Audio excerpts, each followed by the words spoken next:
بسم اللہ الرحمن الرحیم لقد جاءكم رسول من أنفسكم عزيز عليه ما عنتم حريص عليكم بالمؤمنين رؤوف رحيم.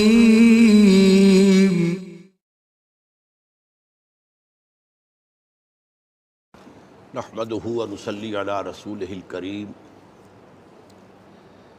اما بعد فقد قال الله تبارك وتعالى كما ورد في سورة النساء: اعوذ بالله من الشيطان الرجيم بسم الله الرحمن الرحيم. يا ايها الذين آمنوا اطيعوا الله واطيعوا الرسول واولي الامر منكم فإن تنازعتم في شيء فردوه إلى الله والرسول إن كنتم تؤمنون بالله واليوم الآخر ذلك خير وأحسن تأويلا. صدق الله العظيم. وعن الإرباد بن سارية رضي الله تعالى عنه قال: وعظنا رسول الله صلى الله عليه وسلم موعظة وجلت منها القلوب وذرفت منها العيون فقلنا يا رسول الله كأنها موعظة مودع فأوصنا.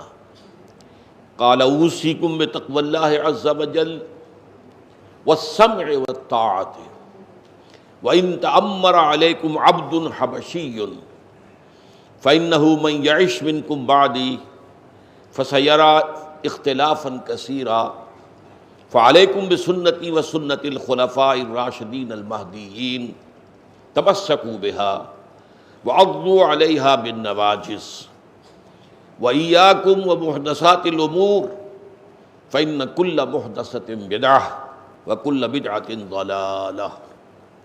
رواه أبو داود والترمذي رحمهم الله. وقال الترمذي حدیث حسن صحیح. رب اشرح لي صدری ویسر لي امری واحلل عقدۃ من لسانی یفقہوا قولی. اللهم ربنا الہمنا رشدنا واعذنا من شرور انفسنا. اللهم ارنا الحق حقا وارزقنا اتباعه وارنا الباطل باطلا وارزقنا اجتنابه. آمین یا رب العالمین. اربعین نووی کی حدیث نمبر 28 پر ہم پچھلے جمعے میں گفتگو کر چکے ہیں، لیکن اس کا کچھ حصہ باقی رہ گیا تھا، لہٰذا آج بھی ہمیں اسی پر گفتگو کرنی ہے. اس میں نے جس آیت مبارکہ کی تلاوت کی ہے سورہ نساء کی آیت نمبر 59، اور جو قرآن مجید کی اہم ترین آیات میں سے، یعنی اسلامی ریاست کا دستور جو ہے اس کا ایک بہت اہم اور بنیادی اصول اس میں بیان ہوا ہے. فرمایا: یا ایھا الذین آمنوا اطیعوا اللہ واطیعوا الرسول. اے ایمان والو، اطاعت کرو اللہ کی اور اطاعت کرو اللہ کے رسول کی صلی اللہ علیہ وسلم. وَأُولِي الْأَمْرِ مِنْكُمْ، اور اپنے میں سے صاحب امر، حاکم، امیر کی. فَإِن تَنَازَعْتُمْ فِي شَيْءٍ، پھر اگر تمہارے مابین اختلاف واقع ہو جائے، تنازع ہو جائے کسی معاملے میں، فَرُدُّوهُ إِلَى اللَّهِ وَالرَّسُولِ، تو لوٹا دو اس کو اللہ اور اس کے رسول کی طرف. إِن كُنتُمْ تُؤْمِنُونَ بِاللَّهِ وَالْيَوْمِ الْآخِرِ، اگر تم واقعتاً ایمان رکھتے ہو اللہ پر اور یوم آخر پر. ذَلِكَ خَيْرٌ وَأَحْسَنُ تَأْوِيلًا، یہ یقیناً سب سے بہتر شکل ہے اور نتیجے کے اعتبار سے یہی بہترین ہے. اس حدیث کا جو پس منظر میں نے آپ کو پچھلے مرتبہ بیان کر دیا تھا، آج صرف تذکرہ کروں گا. حضرت عرباد بن ساریہ رضی اللہ تعالی عنہ راوی ہیں کہ حضور صلی اللہ علیہ وسلم نے ہمیں ایک واعظ ارشاد فرمایا. بعض روایات میں ذات یومن کا لفظ بھی آتا ہے، ایک دن. آپ نے ایک دن ہمیں ایک واعظ ارشاد فرمایا. وہ واعظ ایسا تھا وجلت منہ القلوب، اس سے دل لرز گئے، کانپ اٹھے خوف سے، خشیت الہی سے، وذرفت منہ العیون، اور اس سے آنکھیں بھر آئیں، آنسو جو ہیں آنکھوں میں آ گئے۔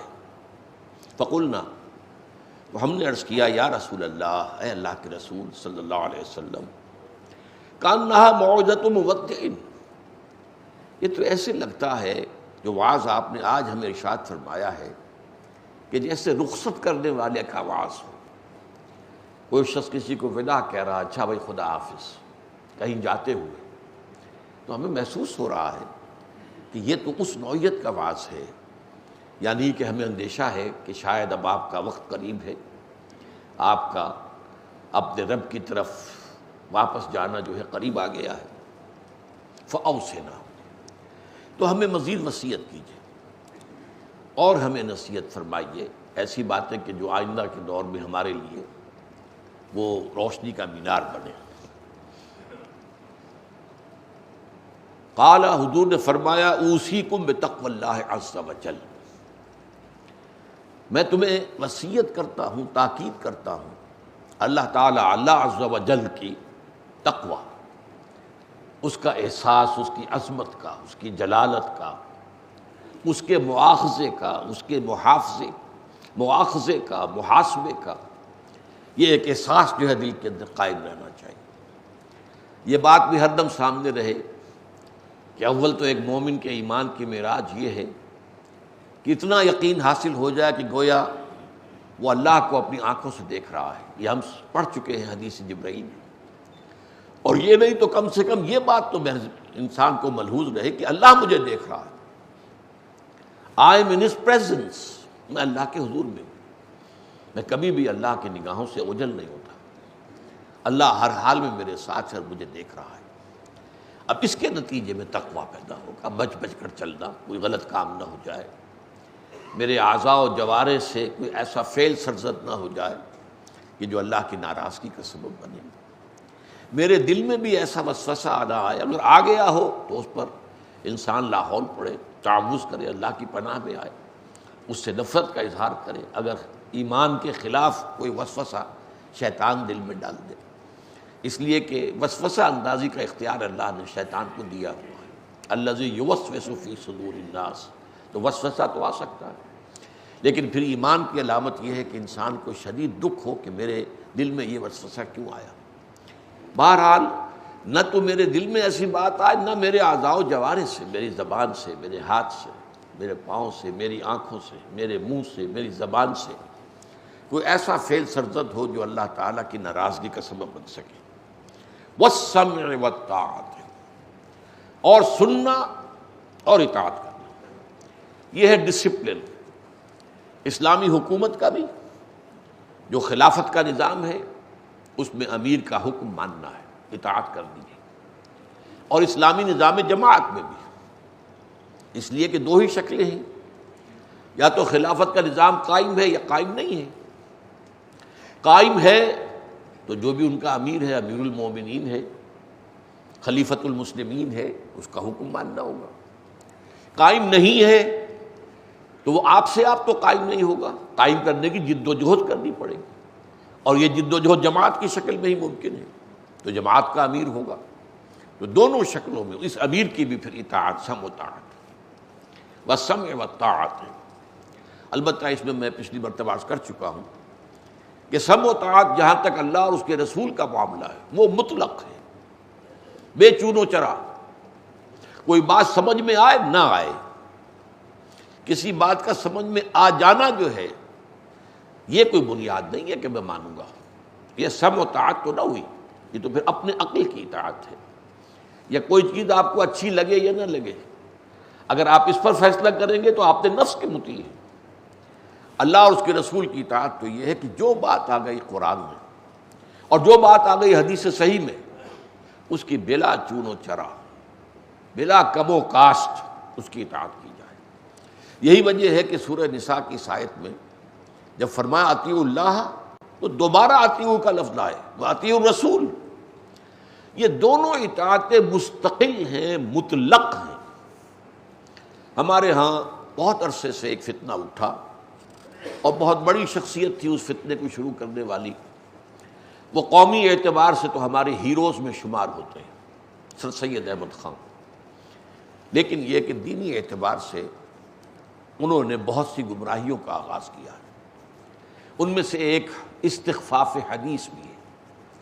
حدیث کو خفیف سمجھنا، حدیث کو قدر و منزلت کو کم کر دینا. اس کے بعد سے یہ فتنہ بڑھتا چلا گیا. ہمارے ہاں اہل قرآن کا باقاعدہ ایک فرقہ پیدا ہو گیا جنہوں نے کہا بس ہم قرآن کو مانیں گے، قرآن کے علاوہ کوئی اور چیز واجب التعمیل نہیں ہے. ایک منکرین حدیث کا طبقہ پیدا ہوا اور ان میں ایک بہت بڑا شخص جو پاکستان میں فوت ہوا ہے، غلام احمد پرویز، انشا پرداز اچھا تھا، گفتگو اچھی کر لیتا تھا. اور ظاہر بات ہے کہ فتنہ وہی شخص اٹھا سکتا ہے جس میں کوئی صلاحیت ہو. بغیر صلاحیت کے نہ کوئی نیکی کا کام ہو سکتا ہے نہ بدی کا کام. بدی کا کام کرنے کے لیے بھی صلاحیت چاہیے، قوت چاہیے. یہ صلاحیتیں اس میں تھی. اس نے فتنہ پھیلا دیا. وہ منکر حدیث کہلاتا ہے، لیکن وہ لوگوں کو دھوکہ دینے کے لیے اپنے رسالے طلوع اسلام کے سرورق پر ہمیشہ ایک حدیث شائع کرتا ہوں. وہ حدیثیں جو اخلاقی نوعیت کی ہیں، جن میں کچھ فضائل اعمال کا ذکر ہے یا جن میں برے اخلاق کی جو ہے وہ نفی کی گئی. ظاہر بات ہے ان حدیثوں میں کوئی فقہی احکام اس سے مترتب نہیں ہوتے. یہ تو اخلاقی تعلیمات ہیں یا ایمانیات کا معاملہ ہے. لیکن وہ حدیثیں کہ جن سے احکام کا استنباط ہوتا ہے، ان کے بارے میں اس نے یہ مستقل دے دیا ہے. یہ گویا کہ اس کا موقف ہے، یہ سمجھ لیجیے اچھی طرح. اس لیے کہ اس شخص کے اثرات ہمارے معاشرے میں کافی پھیلے ہوئے، اور آج اسی کی باقیات ہمارے ہاں خاص طور پر الیکٹرانک میڈیا پر بہت نمایاں ہیں. یہ لوگ جو ہیں ان کا اصول کیا ہے کہ اطاعت رسول کا لفظ جو قرآن میں آیا ہے وہ صرف ان کے زمانے کے لیے تھا، کیونکہ اس وقت میں وہ زمانوں کے امیر تھے. تو بحیثیت امیر مسلمانہ، امیر المومنین، ان کا حکم ماننا لازم تھا، لیکن وہ ہمیشہ کے لیے نہیں. یہ بات بہت بڑی گمراہی ہے. اسی لیے میں نے عرض کیا کہ اطاعت خداوندی یعنی اطاعت قرآن، اور اطاعت رسول یعنی صحیح حدیث کی اطاعت، یہ دونوں مستقل اطاعتیں ہیں، دائمی ہیں، اور یہ غیر مشروط ہیں. ان میں کوئی بات سمجھ میں آئے نہ آئے ان پر عمل کرنا ہے. البتہ تیسری اطاعت اور ہے، وہ ہے اولی الامر منکم، تم میں سے جو صاحب امر. ظاہر بات ہے کہ جو کوئی غیر مسلم آ کر آپ پر حاکم ہو گیا اس کی اطاعت آپ پر فرض نہیں ہے. مجبوراً کیا جائے بات اور ہے، لیکن اطاعت اس کی لازم نہیں، بلکہ کوشش پوری ہونی چاہیے کہ اس کی حکومت کو ختم کیا جائے، اس سے نجات حاصل کی جائے، اس میں تن من دھن لگایا جائے، اس کے لیے جہاد کیا جائے. لیکن اصل میں اطاعت جو ہے تیسری، وہ منکم، مسلمانوں میں سے جو تمہارے امیر ہو ان کی اطاعت. البتہ یہ اطاعت جو ہے یہ مستقل اور بالذات نہیں ہے، یہ غیر مشروط نہیں ہے. یہاں پر یہ ہے کہ آپ جو بھی مسلمان امیر ہے غیر نبی کے بعد، چاہے وہ امیر المومنین، چاہے وہ خلیفہ راشد ہو، ان کی بات سے بھی اختلاف کر سکتے ہیں. لیکن یہ کہ تمہیں دلیل لانی پڑے گی کتاب و سنت سے اختلاف کرنے کے لیے. اس کے بعد ظاہر بات ہے کہ جو بھی جماعت بنے اقامت دین کی جد و جہد کے لیے، اس کے امیر ظاہر بات ہے کہ نہ وہ نبی ہیں، نہ وہ صحابہ کرام کے رتبے کے لوگ ہیں، نہ وہ خلافت پہ راشدہ کی کوئی نظیر ہے. تو ان کے ساتھ تو ظاہر بات ہے کہ اختلاف کا امکان بہت کافی ہے. بہرحال اس میں یہ ہے کہ ایک اصول بیان کر دیا گیا، لا طاعت لمخلوق فی معصیت الخالق. مخلوق میں سے کسی کی اطاعت نہیں ہے ایسے کام میں جس میں اللہ کی نافرمانی لازم آ رہی، چاہے وہ شوہر کی اطاعت ہو بیوی کے لیے. اگر اللہ اور اس کے رسول کے حکم کے خلاف شوہر حکم دے رہا ہے، مسلمان بیوی کو اس کی اطاعت لازم نہیں ہے. ورنہ بصورت دیگر وہ تو قرآن مجید کے اندر فرمایا گیا ہے کہ جو ایک بیویاں ہیں صالحات و قانتات، تو فرما بردار ہوتی ہیں، اپنے شوہروں کا حکم ماننے والی ہوتی. ایک رائے آپ کی ہے، ایک رائے شوہر کی ہے، ایک بیوی کی ہے. دونوں باتیں صحیح ہیں، شریعت کے خلاف کوئی بھی نہیں ہے۔ تو اب یہ ہے کہ یا تو بیوی اپنی اپیل سے دلیل سے شوہر کو راضی کر لے، ورنہ یہ ہے کہ اسے شوہر کی بات ماننی پڑے گی۔ لیکن ایسی بات نہیں ہے کہ شریعت کے خلاف حکم دے تو آپ مانیں۔ اسی طرح تمہارا امیر کو شریعت کے خلاف حکم دے، لا سمع ولا طاعۃ، نہ سنیں گے نہ اطاعت کریں گے۔ اور کوئی امیر اس بات پر جو ہے پوری طریقے سے جم جائے اور مصر ہو تو پھر آپ اس جماعت کو چھوڑیں، طلاق دیں، جائیں کوئی اور جماعت ڈھونڈیں یا آپ خود جماعت بنائیں، لیکن جماعت کے بغیر نہیں رہنا چاہیے۔ علیکم بالجماعہ، لا اسلام الا بالجماعہ، حضرت عمر رضی اللہ تعالیٰ عنہ کا قول۔ جماعت کے بغیر نہیں رہنا چاہیے۔ اگر آپ کو اس جماعت کے امیر سے اختلاف ہو گیا ہے اور وہ ڈٹا ہوا ہے، اڑا ہوا ہے اپنے موقف پر، اور آپ سمجھتے ہیں کہ یہ تو عندکم فیہا من اللہ برہان، ایسی بات جس کے لیے دلیل موجود ہو اللہ کی طرف سے، اس پہ اب اگر آپ اس جماعت سے اختلاف کرتے ہیں، علیحدہ ہوتے ہیں، آپ پر کوئی الزام نہیں آئے گا۔ پھر کوئی اور جماعت تلاش کریں، نہ ملے تو خود جماعت بنائیں۔ تو یہ جو ہے اللہ کے تقوی کے ساتھ سم و طاعت کا نظام، اس میں سورہ تغابن کی جو آخری میں آیت آئی ہے، فاتقوا اللہ ما استطعتم واسمعوا واطیعوا، وہی بات جو یہاں آئی ہے، اللہ کا تقوی جس حد تک بھی ممکن ہے۔ یہ آیت جو ہے اس اعتبار سے بڑی اہم ہے کہ جب سورہ آل عمران کی آیت نازل ہوئی، یا ایھا الذین آمنوا اتقوا اللہ، یا ایھا الذین آمنوا اتقوا اللہ حق تقاتہ، اہل ایمان اللہ کا تقوی اختیار کرو جتنا کہ اس کے تقوی کا حق ہے۔ تو صحابہ پریشان ہو گئے، حضور کے پاس حاضر ہوئے، اے اللہ کے رسول، اللہ کا حق کون ادا کر سکتا؟ تب پھر یہ آیت جب نازل ہوئی تو انہیں اطمینان ہوا، سکون ہوا۔ فاتقوا اللہ ما استطعتم، جتنا بھی استطاعت میں، حد امکان میں، اپنے پوری امکانی حد تک اللہ کا تقوی اختیار کرو۔ واسمعوا واطیعوا، جیسے یہاں پہ ترتیب ہے اسی آیت کی ترتیب ہے، فاتقوا اللہ ما استطعتم واسمعوا واطیعوا۔ اب یہاں فرمایا گیا ہے وَإِن تَأَمَّرَ عَلَيْكُمْ عَبْدٌ حَبَشِيٌّ، خواہ تم پر کوئی غلام، اور وہ بھی حبشی غلام بھی امیر بن بیٹھے۔ اس پر میں پچھلی مرتبہ گفتگو کر چکا ہوں کہ ایک ہے اسلام کا آئیڈیل نظام، اس میں امیر جو ہے وہ باہمی مشورے سے ہوگا۔ امیر المومنین، صاحب امر جو بنے گا وہ باہمی مشورے سے، وہ یہ نہیں کہ خود آئے اپنی دھوس جما کر اپنی طاقت سے، جس کی لاٹھی اس کی بھینس۔ یہ اسلام کے مطابق مطلوب نہیں ہے، پسندیدہ نہیں ہے۔ البتہ سوال پیدا ہوتا ہے عملی دنیا میں، اگر فی الواقع ایسا ہو جائے، کوئی آئے اور فوج لے کر آئے اور چڑھ دوڑے اور حکومت پر قبضہ کر لے تو کیا کریں؟ اس کو کہتے ہیں تأمرہ۔ یہاں پر میں نے آپ کو بتایا تھا پچھلی مرتبہ کہ یہ تفاعل کا جو آتا ہے مادہ، جو باب ہے، اس میں کسی شے کو خود حاصل کر لینا، تعلیم کسی کو علم دینا، تعلم خود علم حاصل کرنا، علم سیکھنا، تو تعمیر کسی کو امیر بنانا، تأمرہ خود امیر بن گیا۔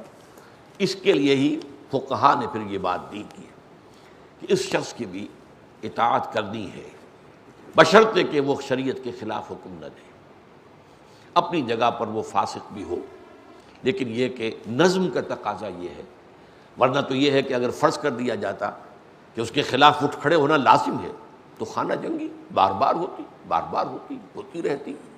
لہذا اس میں یہ کہا گیا ہے کہ اس کو کہتے ہیں کہ امامت متغلب، تغلب، خود غلبہ حاصل کر لینا۔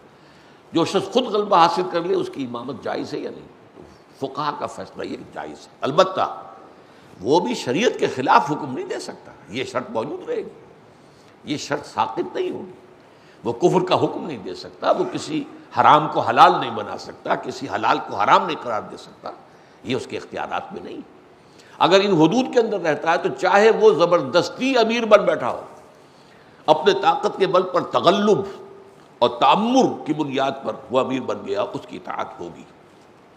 تو وَإِن تَأَمَّرَ عَلَيْكُمْ عَبْدٌ حَبْشِيٌّ، چاہے تم پر امیر بن بیٹھے، یہ میں ترجمہ کر رہا ہوں، ایک غلام اور حبشی۔ اب یہ عربوں کے نزدیک غلام کا درجہ ظاہر بات ہے کہ جو آزاد ہوتا ہے مسلمان اس کے برابر تو نہیں ہوتا تھا، غلام تو غلام ہے۔ پھر یہ کہ بہرحال اگرچہ اسلام نے آ کر رنگ و نسل کے سارے امتیازات ختم کر دیے، پھر بھی یہ ہے کہ عربوں کے اندر ایک چیز تو باقی تھی ہی، بہرحال وہ حبشیوں کو اپنے سے کمتر ہی سمجھتے تھے، آج بھی سمجھتے ہیں۔ اور یہ فرق جو ہے رنگ کا، یہ امریکہ میں ختم نہیں ہو سکا، وہ تعلیم کی جس انتہا پہ پہنچے ہوئے ہیں۔ اور جہاں تک کانسٹیٹیوشن اور لا کا تعلق ہے، ڈسکریمنیشن بہت بڑا جرم ہے امریکہ میں۔ اگر آپ رنگت کی بنیاد پر کسی کو ڈسکریمنیٹ کریں گے تو بہت بڑا جرم ہے۔ تو قانون کے، تعلیم کے، تہذیب کے سارے تقاضے پورے کرنے کے باوجود وہ جو رنگ و نسل کی جو منافرت ہے موجود ہے، اس کو ختم نہیں کیا جا سکتا۔ یہ کچھ دلی احساسات ہوتے ہیں، کمی ہو سکتی ہے۔ اس لیے میں نے آپ کو بتایا تھا کہ ایک صحابی نے ایک اسی طرح حبشی زادہ کو، حبشی کو، صحابی ہے وہ بھی، انہیں کہہ کر پکارا، یبن السودا، اے سیاہ فام عورت کے بیٹے۔ تو حضور نے فرمایا، دیکھو تمہارے اندر جاہلیت موجود ہے، ابھی تک جاہلیت موجود ہے، تمہارے اندر سے جاہلیت نہیں نکلی۔ جاہلیت کہتے ہیں اسلام سے پہلے کے حالات کو، کہ وہ ساری چیزیں ابھی تمہارے اندر موجود ہیں۔ تو یہاں پر تاکید کے طور پر، یہ نہیں کہ حضور بھی حبشی کو کمتر سمجھ رہے ہیں معاذ اللہ، لیکن یہ کہ تاکید کے طور پر کہ چاہے ایک غلام ہو اور وہ بھی حبشی ہو، سیاہ فام ہو، وہ بھی اگر خود طاقت سے امیر بن بیٹھے تو یہ میں اضافہ کر رہا ہوں، لیکن وہ کتاب و سنت کے خلاف حکم نہ دے تو اس کی اطاعت بھی لازم ہے۔ فَإِنَّهُ مَن يَعِشْ مِنكُم بَعْدِي، تو جو بھی تم میں سے میرے بعد زندہ رہے گا، فَيَرَى اخْتِلَافًا كَثِيرًا، تو وہ بہت سا اختلاف دیکھے گا، اختلافات ہوں گے۔ ظاہر بات ہے بعد میں جو آپ کو معلوم ہے ہمارے یہاں فقہی اختلافات پیدا ہوئے، اصول فقہ مختلف ہو گئے، کسی کے نزدیک حدیث ضعیف سے ضعیف ہو وہ بھی زیادہ مضبوط شمار ہوگی بنسبت اپنی رائے کے۔ آپ ایک یہ استنباط کر رہے ہیں، اصحاب الرائے ہمارے ہاں فقہا کہلاتے ہیں، جو پختہ حدیثوں سے، قرآن سے استدلال کرتے ہوئے ایک رائے قائم کرتے ہیں۔ اب ایک حدیث سامنے آ گئی، وہ حدیث ضعیف ہے، اب آیا ضعیف حدیث کو ترجیح دی جائے گی یا یہ کہ قرآن اور سنت کے نصوص سے جو کچھ مستنبط ہوا ہے اسے ترجیح دی جائے گی؟ اب اس پر جو ہے دو ہمارے ہاں پورے مسلک بن گئے، ایک اصحاب الرائے کہلاتے ہیں جن کے سر خیل ہیں، سردار ہیں امام ابو حنیفہ، ایک اصحاب الحدیث کہلاتے ہیں جن کے سر خیل ہیں امام مالک رحمہم اللہ، اور پھر امام شافعی ہیں، پھر امام احمد بن حنبل ہیں۔ تو یہ ایک اختلاف تو ہوگا، امام ابو حنیفہ کے مابین، امام شافعی کے مابین بہت سے معاملات میں، فقہی معاملات میں اختلاف ہوگا، تو یہ اختلاف تو ہوگا۔ اچھا، اسی طریقے سے نظام سیاسی میں اختلاف ہو جائے گا۔ اب فلاں اب جیسا کہ آپ کو معلوم ہے زبردست اختلاف پیدا ہو گیا۔ حضرت علی رضی اللہ تعالیٰ عنہ کو مدینے میں جو لوگ اس وقت موجود تھے، اور ان میں ایک بڑی تعداد بلوائیوں کی تھی جنہوں نے حضرت عثمان کو قتل کیا رضی اللہ تعالیٰ عنہ، اب ان لوگوں نے مل کر بیعت کر لی حضرت علی سے، حضرت علی کی بیعت ہو گئی تو وہ خلیفہ مقرر ہو گئے، لیکن بہت سے صحابہ نے ان کی خلافت کو تسلیم نہیں کیا۔ امیر معاویہ بھی صحابی ہے رضی اللہ تعالیٰ عنہ، عمرو بن العاص بھی صحابی ہے رضی اللہ تعالیٰ عنہ، حضرت عائشہ صحابیہ ہیں، زوجہ محترمہ ہیں حضور کی ام المومنین، حضرت زبیر ہیں، حضرت طلحہ ہیں۔ انہوں نے کہا کہ پہلے آپ حضرت عثمان کے قاتلوں کو سزا دیجیے، یہ جو فتنہ پرور ایلیمنٹ آ گیا ہے، فتنہ انگیز ایلیمنٹ آ گیا ہے، پہلے اسے زیر کریں، اس کے خلاف اٹھیں اور ان کو سزا دیں، تب ہم آپ کی بیعت کرنے کو تیار ہیں، ہمیں آپ سے اختلاف نہیں ہے۔ لیکن بہرحال یہ اختلاف بڑا شدید ہوا، آپ کو معلوم ہے جنگ جمل ہوئی، 10,000 مسلمان ایک رات میں ختم ہوئے، ایک طرف حضرت عائشہ، حضرت طلحہ، حضرت زبیر، حضرت طلحہ اور زبیر دونوں کے دونوں عشرہ مبشرہ میں سے، دوسری طرف حضرت علی۔ لیکن یہ کہ اختلاف ہوا ہے اور جنگ تک بات پہنچی۔ اس کے بعد امیر معاویہ، عمرو بن العاص، یہ جو ہے شام اور مصر کے فوجوں کو لے کر آئے ہیں۔ جنگ صفین جو ہے وہ تو بہت ہی بڑا واقعہ، 74,000 مسلمان اسے ایک جنگ میں ختم ہوئے۔ پھر وہیں سے ایک فرقہ بنمودار ہو گیا خوارج کا، پھر ان کے خلاف حضرت علی نے جنگ کی تو 4,000 خوارج جو ہیں وہ ایک جنگ نہروان میں ختم ہو گئے، لگ بھگ 1 لاکھ مسلمان ختم ہو گئے۔ اب یہ اختلافات جو ہو جائیں گے تو اس میں کیا کیا جائے؟ یہ بڑا اصول آ رہا ہے، فعلیکم بسنتی و سنت الخلفاء الراشدین المہدیین، تم پر لازم ہے کہ میری اور میرے خلفاء راشدین کی سنت کو مضبوطی سے پکڑو، تمسکوا بہا، مضبوطی سے تھامو اس کو، وعضوا علیہا بالنواجذ، اور دانتوں سے پکڑ لو۔ نواجذ جو ہیں داڑھوں کو، یا یہ کچلیوں والے دانت جو ہوتے ہیں، یہ کچلیاں جو ہیں یہ درندوں میں بہت زیادہ ہوتی ہیں، جو شیر کی کچلیاں ہیں، بھیڑیے کی کچلیاں ہیں۔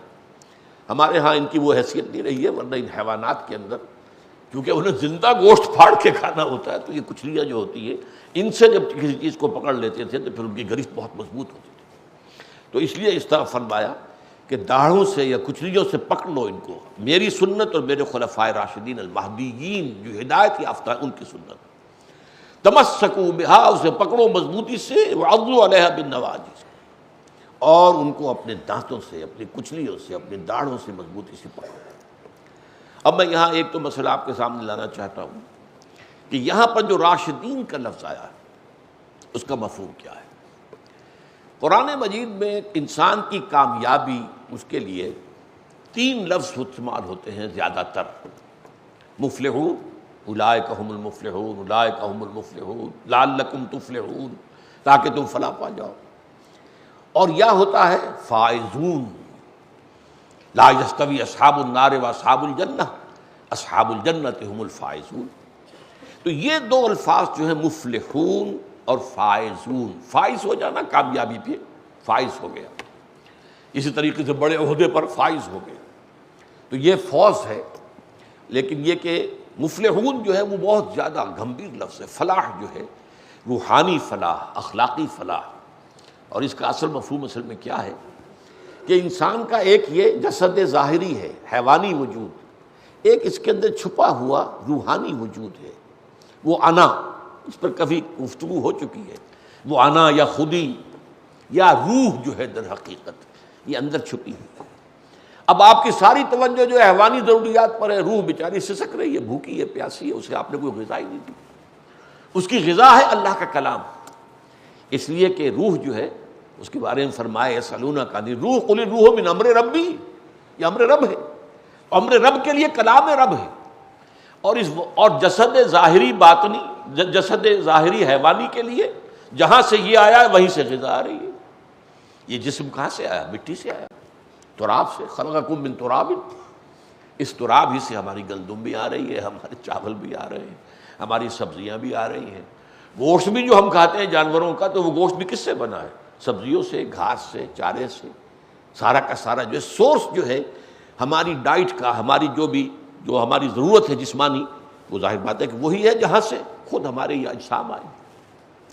تو یہ 2 مفلحون کا مطلب یہ کہ اندر سے اپنی اس شخصیت، باطنی شخصیت کو برآمد کرنا، جیسے کہ اپنے اس حیوانی وجود کو پھاڑ کر کوئی چیز نکالی جائے، جیسے زمین پھٹتی ہے تو اس میں سے بیج کے جو 2 پتیاں جو ہیں نکلتی ہیں۔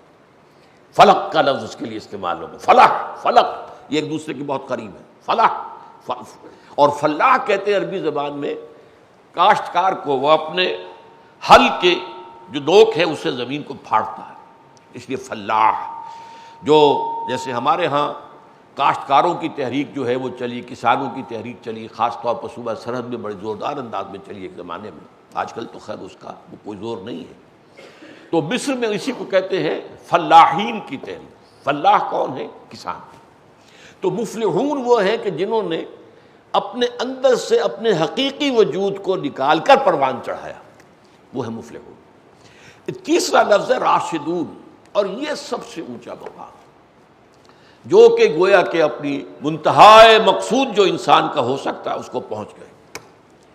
یہ لفظ بہت کم آیا ہے قرآن، 2 مرتبہ آیا ہے، ایک تو سورہ حجرات میں صحابہ کرام کے بارے میں، وَلَٰكِنَّ اللَّهَ حَبَّبَ إِلَيْكُمُ الْإِيمَانَ وَزَيَّنَهُ فِي قُلُوبِكُمْ وَكَرَّهَ إِلَيْكُمُ الْكُفْرَ وَالْفُسُوقَ وَالْعِصْيَانَ أُولَٰئِكَ هُمُ الرَّاشِدُونَ۔ صحابہ کی یہ شان بیان کی ہے کہ ان کو اللہ تعالیٰ نے ان کے دلوں میں ایمان کو محبوب کر دیا۔ ایمان انہیں سب سے بڑھ کر محبوب ہے، وہ جان دے دیں گے ایمان پر، ایمان محبوب ترین ہے۔ حبب الیکم الایمان، تمہارے دلوں کے نزدیک محبوب ترین شے بنا دیا ایمان کو. وَزَيَّنَهُ فِي قُلُوبِكُمْ، تمہارے دلوں کو مزین کر دیا اسے مزین کر دیا تمہارے دلوں میں، یعنی وہاں منور کر دیا دل کو، اندر سے وہ ایمان کی روشنی جو ہے وہ جو ہے اپنی بہار دکھا رہی ہے.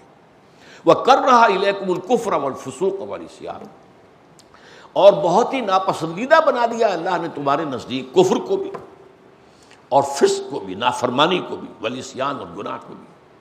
اولئک هم الراشدون، یہی ہیں وہ لوگ جو رشد کو پہنچ جانے والے ہیں، جو کامیابی کو پہنچ جائیں گے، جو فلاح کو پہنچ جائیں گے. اور دوسرا یہ لفظ آیا ہے سورہ بقرہ میں جہاں روزے کے احکام اور حکمتیں بیان ہوئی ہیں، اس کا جو نقطہ عروج ہے، روزے کا اصل حاصل کیا ہے؟ روح انسانی کو غذا پہنچانا، جسم انسانی کو ذرا مزمحل کرنا، بھوک برداشت کرو، پیاس برداشت کرو، تاکہ یہ حیوانی جسم جو ہے ذرا مزمحل ہو جائے. یہ جب حیوانی وجود مزمحل ہو جائے گا تو اس روحانی وجود کو ریلیف ملے گا جو اس کے نیچے دبا ہوا ہے، اور دبے ہونے کی وجہ سے وہ گویا کہ سسک رہا ہے، یہ تقریباً بے ہوش ہے، اس کو ریلیف ملے گا. اس کے اوپر اب قرآن کی بارش کرو رات کو کھڑے ہو کر، قیام اللیل، اب قرآن کی بارش ہوگی، اور اندر سے یہ روح جو ہے اس کو آپ نے روزے کے ذریعے سے اس کو ریلیف دیا ہے، جسم کو دبایا ہے اور روح کو اٹھایا ہے. تو اب اس سے جو مقام حاصل ہوگا وہ بلند ترین مقام ہے روحانی اعتبار سے، اسی لیے اس کے لیے لفظ آیا ہے رشد. فرمایا وَإِذَا سَأَلَكَ عِبَادِي عَنِّي فَإِنِّي قَرِيبٌ أُجِيبُ دَعْوَةَ الدَّاعِ إِذَا دَعَانِ فَلْيَسْتَجِيبُوا لِي وَلْيُؤْمِنُوا بِي لَعَلَّهُمْ يَرْشُدُونَ. اے نبی، جب میرے بندے آپ سے آ کر پوچھیں میرے بارے میں، ظاہر بات ہے کہ ایک پھر انسان کے اندر جب حقیقی ایمان پیدا ہوتا ہے تو ایک بھوک سی اٹھتی ہے اللہ کا قرب حاصل کرنے کی، بڑی خواہش پیدا ہوتی ہے اللہ کو دیکھنے کی. اور یہی سب سے بڑی نعمت ہوگی جو اصحاب جنت کو ملے گی، اللہ کا دیدار. آخری جو اللہ کی نعمت ہوگی جس سے بڑی کوئی نعمت نہیں، وہ اللہ کا دیدار ہوگا. اور ظاہر بات ہے یہی دیدار تھا جس کے لیے حضرت موسیٰ نے درخواست کی تھی، اے اللہ تو نے مخاطبے اور مکالمے سے سرفراز فرمایا، مجھ سے تو نے بات کی ہے، من ورائے حجاب کی ہے، تو یہ حجاب ذرا اٹھا دے. رب ارنی انظر الیک، اے پروردگار مجھے ذرا اپنا دیدار عطا فرما، میں تجھے دیکھ سکوں. فرما گیا لن ترانی، نہیں تم مجھے نہیں دیکھ سکتے. اس عالم مادی میں رہتے ہوئے اس میں تم میرا دیدار نہیں کر سکتے، اس کا برداشت نہیں کر سکتے، بلکہ ذرا سامنے کے پہاڑ کو دیکھو، ہم اس پر اپنی ایک تجلی ڈالیں گے، اگر ہماری تجلی کو وہ پہاڑ جھیل جائے تو تم سوچنا کہ تم بھی ہمیں دیکھ سکو گے. فلما تجلی ربہ للجبل جعلہ دکا وخر موسیٰ صعقا، جب اللہ نے اپنی ایک تجلی ڈالی پہاڑ پر، پہاڑ دب گیا، پھٹ گیا، ریزہ ریزہ ہو گیا. اور بالواسطہ جو ہے یہ تجلی براہ راست موسیٰ پر نہیں ہے، تجلی پہاڑ پر ہے، موسیٰ دیکھ رہے ہیں، یہ بالواسطہ مشاہدہ ہے. اسی کا یہ اثر ہوا کہ حضرت موسیٰ علیہ السلام بے ہوش ہو کر گر پڑے. لیکن یہ کہ خواہش دل میں ہوتی ہے، اور یہی جیسا کہ میں نے آپ کو بتایا آخری نعمت ہوگا اللہ کا دیدار. تو اس لیے جب میرے بندے آپ سے میرے بارے میں پوچھیں، یہ رہا انسان کے اندر، آپ کو معلوم ہے جس نے بھی تاریخ انسانی کا مطالعہ کیا، جذبہ تھا نا. آخر یہ پہاڑوں میں جا کر لوگ کیوں بیٹھتے تھے، کیوں مراقبے کرتے تھے، کیوں نفس کشی کرتے تھے؟ غاروں میں عیسائیوں کے ہاں نفس کشی کی ان کی رہبانیت کی انتہا ہوئی ہے، اس پر قرآن مجید کے اندر بھی ان کے اوپر تنقید کی گئی ہے. رہبانیت ابتدعوہا، رہبانیت کی بدعت انہوں نے ایجاد کی. ما کتبناہا علیہم، ہم نے ان پر لازم نہیں کی تھی. اپنے نفس کو مارنے کا حکم اللہ نے نہیں دیا ہے، نفس کا بھی حق ہے ادا کرو، ہاں نفس کے تابع نہ ہو جاؤ، اپنے نفس کو اللہ کے احکام کے تابع کر دو. بس یہ نہیں ہے کہ اسے کچل دو، اسے ختم کر دو. یہ ہمارا نفس حیوانی وجود بھی ہمارے پاس امانت ہے اللہ کی. یہ ہاتھ اللہ کے دیے ہوئے امانت ہے اس کی، یہ پاؤں، یہ آنکھیں، یہ کان، یہ ناک، یہ زبان، یہ ساری چیزیں اللہ کی امانت ہے ہمارے پاس، ان کا بھی حق ہے. وَإِنَّ لِنَفْسِكَ عَلَيْكَ حَقًّا وَلِزَوْجِكَ عَلَيْكَ حَقًّا وَلِزَوْرِكَ عَلَيْكَ حَقًّا. نہیں دیکھو یہ کیا تم نے وتیرہ پکڑ لیا ہے، ساری رات کھڑے ہو. حضرت عبداللہ ابن عمرو بن العاص رضی اللہ تعالی عنہما ساری رات بیوی سے کوئی سروکار ہی نہیں، تعلق ہی نہیں، بستر سے ہی تعلق نہیں، قبر لگائی ہی نہیں، اور دن میں پورا روزہ. اب روزے میں بھی ظاہر بات ہے کہ بیوی سے ہم بستری تو نہیں ہو سکتی، تو گویا کہ وہ سارے حقوق ختم ہو رہے ہیں. تو آپ نے جب معلوم ہوا اور آپ نے بلایا اور بڑے سخت تیکھے انداز میں پوچھا، اولم اخبر، کیا مجھے یہ خبر نہیں دی گئی ہے انک تصوم النہار وتقوم اللیل، تو ساری رات کھڑا رہتا ہے اور تمام روزانہ ہمیشہ رکھتا ہے. عرض کیا بلا یا رسول اللہ، حضور ایسا تو ہے. فرمایا لا تفعل، ہرگز ایسا مت کرو. فإن لنفسک علیک حقا، تیرے نفس کا بھی تجھ پر حق ہے. اسے استراحت تو رات سونے کے لیے، راحت کے لیے اللہ نے بنائی ہے. لتسکنوا الیہا بھی ہے، اپنی بیویوں کا بھی حق ادا کرو. وہ ہم پڑھ چکے ہیں ایک حدیث میں کہ ایک بندہ مومن اپنی بیوی سے ہم بستری کرتا ہے تب بھی اسے ثواب ملتا ہے. تمام ہمارے حیوانی اعمال بھی عبادت بن جاتے ہیں جب اللہ کے حکم کے تابع ہیں، اللہ کے حدود حلال و حرام کے اندر. تو یہ در حقیقت اس میں ان لنفسک علیک حقا وان لزوجک علیک، تمہاری بیوی کا بھی تم پر حق ہے. وان لزورک علیک حقا، تمہارے زیارت کرنے کو کوئی آیا ہے ملنے کے لیے، وزٹرز جنہیں ہم کہتے ہیں، ان کا بھی حق ہے. ان سے ملو اور ملو بھی خوش دلی کے ساتھ. تبسمک فی وجہ اخیک صدقۃ، فرمایا تمہارا کوئی بھائی تم سے ملنے آیا، تم متبسم چہرے کے ساتھ اس کا استقبال کرو تو یہ صدقہ ہے. یہ بھی بہت بڑی نیکی، اللہ کے یہاں اس کا بھی اجر ملے گا. یہ نہیں کہ آپ عبوساً قمطریرہ بن گئے، اب وہ بھی پریشان ہو رہا میں خامخواہ آیا ان سے ملنے کے لیے. تو یہ جو چیز ہے اس کا رد عمل جو ہے یہ اینٹی سوشل جو ہے آپ کا ایٹیچیوڈ ہو گیا، بلکہ سوشل ایٹیچیوڈ یہ ہے جو آیا ہے اس کا خوش دلی سے استقبال کرو.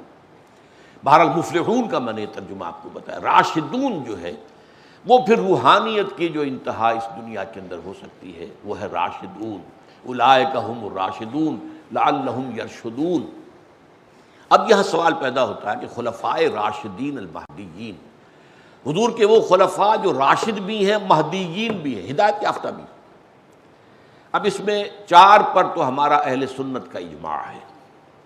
ابو بکر، عمر، عثمان، علی رضی اللہ تعالیٰ عنہ مجمعین. ہمارے نزدیک افضل ترین شخصیت پوری انسانیت میں انبیاء کے بعد حضرت ابو بکر صدیق کی ہے، اور اس کے بعد حضرت عمر کی ہے، پھر حضرت عثمان کی، پھر حضرت علی کی. بہرحال اس میں کچھ لوگ اضافہ کرتے ہیں. حضرت حسن کا بھی میں بھی سمجھتا ہوں کہ حضرت حسن کا دور جو ہے اسے بھی شمار کیا جانا ہے. وہ صحابی بھی ہیں، اگرچہ صغار صحابہ میں سے تھے، چھوٹے تھے، لیکن حضور کی گود میں پلے ہیں، حضور کے کندھوں پر سواری کی ہے.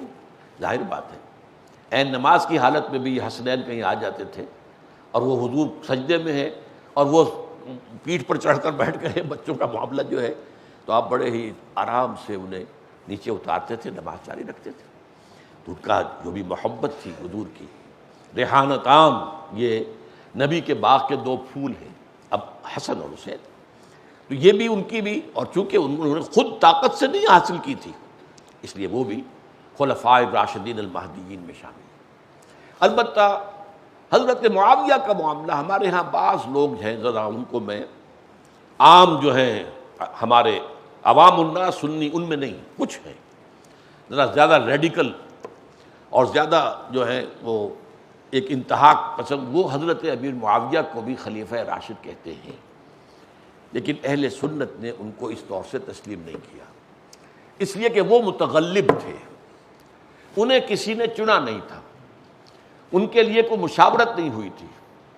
وہ تو جب حضرت حسن کی رضی اللہ تعالیٰ عنہ خلافت قائم ہو گئی تو پھر وہ اپنی فوجیں لے کر جب آئے ہیں تو پھر حضرت حسن نے خونریزی روکنے کے لیے کہ مسلمانوں میں حضرت علی رضی اللہ تعالیٰ عنہ کا تو پورا دور خلافت جو ہے باہمی خانہ جنگی کی نظر ہو گیا، اب یہ سلسلہ دوبارہ جاری رہے گا. تو حضرت حسن نے جو ہے دستبرداری اختیار کر کے خلافت حضرت معاویہ کے سپرد کر دی. اسی لیے حضور نے فرمایا تھا حضرت حسن کے بارے میں کہ میرا یہ بیٹا مسلمانوں کی 2 جماعتوں کے مابین صلح کرائے گا. اسی لیے اس کو پھر کہا گیا تھا عام الصلح، عام الامن، یہ امن کا سال ہے، صلح کا سال ہے. اور یہ صلح کا سال پھر 20 برس تک حضرت امیر معاویہ کی، تو گویا کہ چونکہ وہ صحابی ہیں تو ایک شرط جو ہے وہ پوری ہو رہی ہے، اولئک هم الراشدون. اس لیے بعض لوگوں کا کہنا یہ ہے کہ انہیں بھی خلفائے راشدین میں شامل کرنا چاہیے، لیکن جیسا کہ میں نے عرض کیا یہ اہل سنت کا اجماعی خیال نہیں ہے. اجماعی خیال وہی ہے ابو بکر، عمر، عثمان، علی رضی اللہ تعالیٰ عنہم اجمعین. اس کے بعد حضرت حسن کو بھی لے لیجئے، اور اسی پر 30 سال پورے ہوتے جو حضور نے فرمایا تھا کہ میرے بعد خلافت 30 سال رہے گی. تو 30 سال پورے ہوتے ہیں حضرت حسن کی بھی 6 مہینے شامل کر کے. اس کے بعد ملوکیت کا آغاز ہو گیا. حضرت امیر معاویہ کا دور ملوکیت کا آغاز تو ہے، لیکن ابھی ملوکیت کی ساری خرابیاں اس میں نہیں آئی تھیں. وہ ملوکیت کی خرابیاں بعد میں بنو امیہ کے خلفاء میں آئیں، اور جتنی پھر اور زیادہ آئی ہیں وہ بنو عباس کے دور میں آئیں. محل ان کے زمانے میں بنے، اور ساری جو بھی دنیاوی شان و شوکت جو دنیاؤں میں شہنشاہوں کی ہوا کرتی تھی وہ تو پھر جو خلفاء بنو عباس ان میں ہوا. بہرحال یہ میں نے آپ سے عرض کیا سنت الخلفاء الراشدین المہدیین، میرے خلفاء جو ان میں سے راشدین ہوں مہدیین ہوں ان کو بھی مضبوطی سے تھامو. واعضوا علیہا بالنواجذ تمسکوا بہا. اب اس میں ایک بات میں عرض کر دوں، چونکہ آیت جو میں نے پڑھی تھی سورہ نساء کی، اس میں آگے الفاظ آتے ہیں وَإِن تَنَازَعْتُمْ فِي شَيْءٍ فَرُدُّوهُ إِلَى اللَّهِ وَالرَّسُولِ. اگر کسی معاملے میں تمہارے درمیان تنازع ہو جائے تو لوٹا دو اس کو اللہ اور اس کے رسول کی طرف. اب یہاں سوال پیدا ہوتا ہے کہ ایک بات تو واضح ہو گئی کہ اختلاف میں فیصلہ کن چیزیں وہی ہوں گی جو دو مطلق اطاعتیں ہیں. جو مطلق اطاعت ہے اللہ کی اطاعت، رسول کی اطاعت، ان کی بنیاد پر فیصلہ ہوگا، کسی اور کی رائے پر فیصلہ نہیں ہوگا. ردوا الی اللہ والرسول، جو مستقل اطاعت ہے ان کی طرف لوٹا دو. لوٹائے گا کون؟ یہ مسئلہ ہے بڑا ٹیڑھا. اگر تو فرض کیجئے دو مسلمانوں میں کوئی تنازع ہے تو امیر طے کرا دے، امیر المومنین طے کرا دے، اس کا فیصلہ قابل قبول ہو جائے گا. لیکن اگر مسلمانوں کو اپنے امیر سے اختلاف ہو گیا، ظاہر بات ہے کہ ہمارا بعد میں حضور کے بعد تو اطاعت اختلاف ہو سکتا. اب کیا کریں؟ ظاہر بات ہے کہ اس دور میں اگرچہ ہمارے اس خلافت راشدہ کے دور میں اس کے ضمن میں کوئی انسٹیٹیوشن موجود نہیں تھا. اگرچہ حضرت ابو بکر نے بھی یہ کہا تھا جب خلافت کی آپ نے، جب بیعت ہوئی ہے پھر آپ نے پہلا خطاب کیا ہے، اگر میں سیدھا چلوں اللہ اور اس کے رسول کے راستے پر تو تم پر میری اطاعت فرض ہے، اور اگر میں ٹیڑھا ہونے لگوں غلط راستے پر تو مجھے سیدھا کرنا فرض ہے. لیکن سیدھا کیسے کریں؟ آپ کی ایک رائے ہے، آپ اس پر جازم ہیں، کیسے کریں؟ اس کا وہاں کوئی جواب نہیں تھا. میں سمجھتا ہوں کہ خلفاء راشدین اس اعتبار سے اس پہلو سے مستثنیٰ ہیں کہ وہ حضور کے انتہائی قریبی. لیکن بعد کے دور میں اب یہ کام ہو گیا جوڈیشری کا، عدلیہ فیصلہ کرے گی. یہ اختلاف ہے، یہ امیر المومنین کی رائے یہ ہے، مسلمانوں میں سے فلاں یہ کہہ رہے ہیں کہ نہیں یہ غلط ہے، تو عدلیہ فیصلہ کرے گی. یہ معاملہ جو ہے یہ آج کے دور میں آپ کو معلوم ہے بہت منقع ہو کر سامنے آ گیا ہے کہ ریاست کے 3 ہیں بنیادی ستون، اگرچہ چوتھا بعد میں شامل کر دیا گیا ہے. اصل میں 3 ہیں. ایک ہے ایگزیکٹو جو انتظامیہ ہے، جو حکم دیتی ہے، قانون بناتی. ایک ہے لیجسلیٹو جو قانون بناتا ہے، اور ایک ہے جوڈیشری. اور جوڈیشری کی اہمیت سب سے زیادہ ہو جاتی ہے. فرض کیجئے ایگزیکٹو ایک آرڈر آیا ہے، ایک شخص کھڑا ہو جاتا ہے کہ یہ تو کانسٹیٹیوشن کے خلاف ہے. اب امریکہ کی مثال لے لیں، امریکن کانسٹیٹیوشن کے خلاف حکم دے رہا ہے صدر، ہم نہیں مانیں گے. تو کہاں جائیں گے آپ؟